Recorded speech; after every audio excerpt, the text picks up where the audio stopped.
Contract marriage. सईने त्या कागदावर शेवटची सही केली.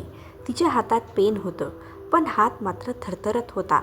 समोर बसलेल्या विराजने कागद तिच्याकडून घेतला आणि एकदा नीट वाचला.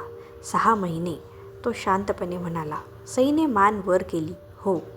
6 महिन्यानंतर आपण वेगळे होणार. हो. या 6 महिन्यात आपण फक्त घरच्यांसमोर पती पत्नी असल्याचं दाखवायचं. हो. आणि एकमेकांच्या वैयक्तिक आयुष्यात हस्तक्षेप करायचा नाही. सईने काही क्षण त्याच्याकडे पाहिलं. मला सगळं मान्य आहे. विराजने पेन उचललं. दोघांनी त्या करारावर सही केली. कागदावरच्या त्या 2 स्वाक्षऱ्या अगदी साध्या होत्या, पण त्याच स्वाक्षऱ्यापुढे त्यांच्या आयुष्याची दिशा बदलणार होत्या. सई एका मध्यमवर्गीय कुटुंबातील मुलगी होती. वडिलांचं काही वर्षापूर्वी निधन झालं होतं. आई आणि सई एवढंच त्यांचं छोटंसं कुटुंब. सई एका खाजगी कंपनीत नोकरी करत होती. पगारातून घरखर्च भागायचा. आईची औषधं, घरभाडं, वीज बिल आणि इतर खर्च सगळं सईच पाहत होती.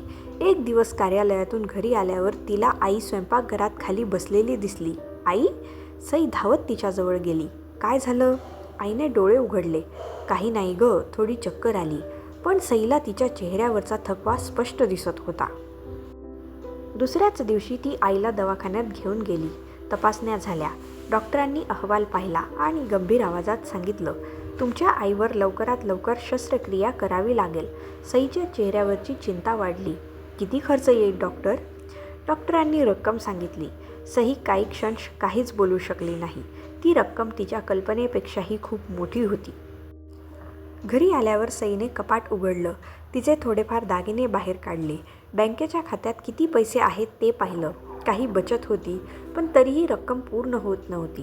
तिने नातेवाईकांना फोन केले. कोणाकडून थोडे पैसे मिळाले, कोणीतरी आश्वासन दिलं, पण तरीही मोठी रक्कम कमी पडत होती. त्या रात्री सई आईच्या शेजारी बसली होती. आई झोपली होती. सई मात्र रडत होती. तिने आईचा हात हातात घेतला. आई, तुला काही होऊ देणार नाही. आईने डोळे उघडले. सई, झोप तू. माझ्यासाठी एवढं कर्ज करू नकोस. सईने तिच्या डोळ्यात पाहिलं.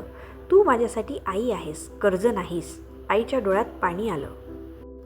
दुसऱ्या दिवशी सईची जिवलग मैत्रीण नेहा तिच्या घरी आली. नेहाने सईला बराच वेळ पाहिलं. तू कालपासून काही खाल्लं आहेस का? सईने मान हलवली. भूक नाही. नेहा काही क्षण शांत राहिली. मग म्हणाली, सई, माझ्याकडे तुझ्यासाठी एक गोष्ट आहे. काय? कदाचित तुला ती चुकीची वाटेल. आत्ता मला काहीही चुकीचं किंवा बरोबर वाटत नाही. आईला वाचवायचं आहे. नेहाने दीर्घ श्वास घेतला. माझ्या ओळखीचा एक मुलगा आहे, विराज. मग? त्याला लग्न करायचं नाही. सईने आश्चर्याने पाहिलं. मग माझ्याशी त्याचा काय संबंध? नेहा म्हणाली, त्याच्या वडिलांची तब्येत ठीक नाही. त्यांच्या वडिलांची शेवटची इच्छा आहे की त्यांनी मुलाचं लग्न झालेलं पाहावं. सई शांतपणे ऐकत होती. पण विराज लग्नाला तयार नाही. म्हणून त्याला काही महिन्यांसाठी फक्त नावापुरतं लग्न करायचं आहे. सईच्या चेहऱ्यावर प्रश्नचिन्ह उमटलं. म्हणजे? तुम्ही 6 महिने त्याची पत्नी म्हणून त्यांच्या घरात राहायचं, घरच्यांसमोर संसार करायचा. 6 महिन्यानंतर दोघांनी वेगळं व्हायचं. सई काही क्षण गप्प राहिली आणि त्या बदल्यात नेहाने एक मोठी रक्कम सांगितली. सईच्या डोळ्यासमोर आईचा चेहरा आला. तिच्या मनात एकच विचार होता, आईची शस्त्रक्रिया. 2 दिवसांनी सई विराजला भेटायला गेली. विराज शहरातील एका मोठ्या कंपनीत उच्च पदावर काम करत होता. तो दिसायला शांत आणि गंभीर होता. सई समोर बसली. विराजने थेट विचारलं, तुम्हाला सगळं सांगितलं आहे? हो. तरी तुम्ही तयार आहात? सईने काही क्षण विचार केला. माझ्या आईच्या शस्त्रक्रियेसाठी मला पैशाची गरज आहे. विराज शांत राहिला. मला तुमची परिस्थिती समजते, पण मी तुमच्यावर कोणताही दबाव आणणार नाही. त्याने कागद तिच्यासमोर ठेवला. सगळ्या अटी लिहिल्या आहेत. सईने कागद वाचला. 6 महिन्यांचा करार, एकाच घरात राहायचं, घरच्यांसमोर पती पत्नी असल्याचं दाखवायचं, एकमेकांच्या वैयक्तिक आयुष्यात हस्तक्षेप करायचा नाही, 6 महिन्यानंतर नातं संपवायचं. सईने डोळे मिटले. तिला आईचा चेहरा आठवला. तिने पेन उचललं आणि सही केली. विराजनेही सही केली. आजपासून आपण फक्त एकमेकांच्या मदतीसाठी हे नातं स्वीकारलंय. विराज म्हणाला. सईने मान हलवली. हो. पण त्या दोघांना तेव्हा माहीत नव्हतं की काही नाती कराराने सुरू झाली तरी मनाला करार समजत नाही. लग्न साधेपणाने झालं. सई विराजच्या घरी आली. विराजची आई कावेरीने तिचं प्रेमाने स्वागत केलं. बाळा, आजपासून हे तुझं घर आहे.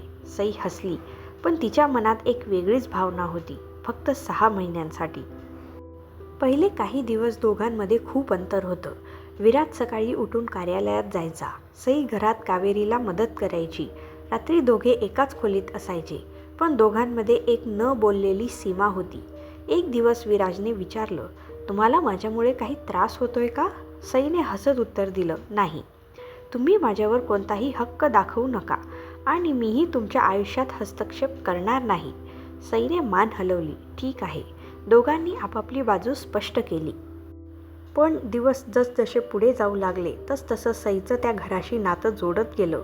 कावेरीला सकाळी चहा द्यायचा, माधवरावांची औषधं वेळेवर द्यायची, घरात कोणाला काय आवडतं ते लक्षात ठेवायचं, विराजसाठी डबा तयार करायचा. एक दिवस विराज कार्यालयात निघताना त्याने डबा पाहिला. हा डबा? सई म्हणाली, तुमच्यासाठी. का? तुम्ही रोज बाहेरचं खाता. विराज काही क्षण शांत राहिला. आपल्या करारात हे लिहिलेलं नाही. सई हसली. घरात राहणाऱ्या माणसासाठी डबा बनवायला कराराची गरज नसते. विराज तिच्याकडे पाहत राहिला. त्या दिवशी त्याने पहिल्यांदा सईने बनवलेलं जेवण पूर्ण खाल्लं. एक दिवस कावेरीची तब्येत अचानक बिघडली. विराज कार्यालयात होता. सईने त्याला फोन केला. विराज, आईची तब्येत खूप खराब आहे. विराज घाबरला. मी लगेच येतो. तुम्ही येईपर्यंत उशीर होईल. मी त्यांना दवाखान्यात घेऊन जाते. सईने कावेरीला दवाखान्यात नेलं. तपासण्या केल्या, औषधं आणली, डॉक्टरांशी बोलली. विराज दवाखान्यात पोहोचेपर्यंत सगळं व्यवस्थित झालं होतं. तो सईकडे पाहत राहिला. तुम्ही हे सगळं एकट्याने केलं? सईने सहज उत्तर दिलं, आई आजारी होती. पण आईसाठी विचार करायचा नसतो, फक्त काळजी घ्यायची असते. विराज काही बोलला नाही, कारण सईने माझी सासू असं म्हटलं नव्हतं. तिने फक्त आई म्हटलं होतं. त्या दिवसानंतर विराजच्या मनात सईबद्दल काहीतरी बदललं. तो तिच्याकडे वेगळ्या नजरेने पाहू लागला. ती हसली की त्याला आनंद व्हायचा. ती शांत असेल तर त्याला काळजी वाटायची. ती थकलेली दिसली की तो तिच्यासाठी चहा बनवायचा. एक दिवस सईला ताप आला. विराजने तिच्या कपाळावर हात ठेवला. तुला ताप आहे? थोडासा. झोप. पण आईसाठी जेवण मी बनवतो. सई आश्चर्याने त्याच्याकडे पाहू लागली. तुम्हाला स्वयंपाक येतो? विराज हसला. नाही. मग? आज शिकतो. सई पहिल्यांदा मनापासून हसली. त्या हसण्याकडे पाहताना विराजच्या मनात एकच विचार आला, मला ही मुलगी आयुष्यभर अशीच हसताना पाहायची आहे. 6 महिने जवळ येत होते. सईला मात्र दिवसेंदिवस भीती वाटत होती, कारण तिच्या मनात एक भावना निर्माण झाली होती. ती विराजवर प्रेम करू लागली होती, पण तिला ते मान्य करायचं नव्हतं, कारण त्यांच्या नात्याचा शेवट आधीच ठरलेला होता. एका रात्री ती खिडकीजवळ उभी राहून रडत होती. विराजने पाहिलं. सई? तिने डोळे पुसले. काही नाही. माझ्याशी खोटं बोलू नकोस. सई शांत राहिली. करार संपायला किती दिवस राहिले? विराजने विचारलं. सईने हळू आवाजात उत्तर दिलं, 11. विराजच्या चेहऱ्यावरचं हसू गायब झालं. आणि त्यानंतर? मी माझ्या आईकडे जाईन. म्हणजे हे घर सोडेन. विराजने काही उत्तर दिलं नाही, पण त्या रात्री त्यालाही झोप आली नाही. करार संपायला फक्त 3 दिवस बाकी होते. सईने आपलं सामान आवरायला सुरुवात केली. विराजने ते पाहिलं. काय करतेस? सामान आवरते. आताच? हो. इतकी घाई का? सई हसली. तुम्हीच सांगितलं होतं ना, 6 महिन्यानंतर सगळं संपेल. विराज शांत झाला. सईने एक लिफाफा त्याच्यासमोर ठेवला. हे तुमचे पैसे. मला नकोत, पण हे तुमचे आहेत. सई, मला पैसे परत नकोत. मला मात्र ते ठेवायचे नाहीत. विराजने तिच्याकडे पाहिलं. आणि मला? सई थांबली. काय? मला परत करणार आहेस? सईच्या डोळ्यात पाणी आलं. तुम्ही माझे नव्हता. ती थांबली. आपण फक्त एका करारात होतो. विराज जवळ आला. पण मला आता करार नको आहे. सईने त्याच्याकडे पाहिलं. मग काय हवं आहे? विराज म्हणाला, तू. सईच्या डोळ्यात अश्रू आले. विराज, मला तुमच्यासोबत खरं आयुष्य जगायचं आहे, पण तुम्हाला तर लग्न करायचं नव्हतं. तुझ्या आधी नव्हतं. तो हसला. तू माझ्या आयुष्यात आलीस आणि माझा सगळा हट्ट संपला. सई काहीच बोलली नाही. विराजने हळू आवाजात विचारलं, तुझं माझ्यावर प्रेम आहे? सईने डोळे खाली केले. तिच्या अश्रूंनीच उत्तर दिलं. विराजने तिचा हात हातात घेतला. मग हा करार आजच संपवूया. सईने त्याच्याकडे पाहिलं. कायमचा? कायमचा. दुसऱ्या दिवशी सकाळी विराजने आईवडिलांना सगळं खरं सांगितलं. काही क्षण घरात शांतता पसरली. माधवरावांनी सईकडे पाहिलं. तुला हे सगळं आधीपासून माहीत होतं? सईने मान खाली घातली. हो. कावेरीच्या डोळ्यात पाणी आलं. म्हणजे तू आमच्याशी नातं जोडताना तुला माहीत होतं की तू निघून जाणार आहेस? सई काही बोलू शकली नाही. कावेरी तिच्याजवळ आली. तिने सईचा हात हातात घेतला. पण आता तुला कुठेही जायचं नाही. सईच्या डोळ्यातून अश्रू वाहू लागले.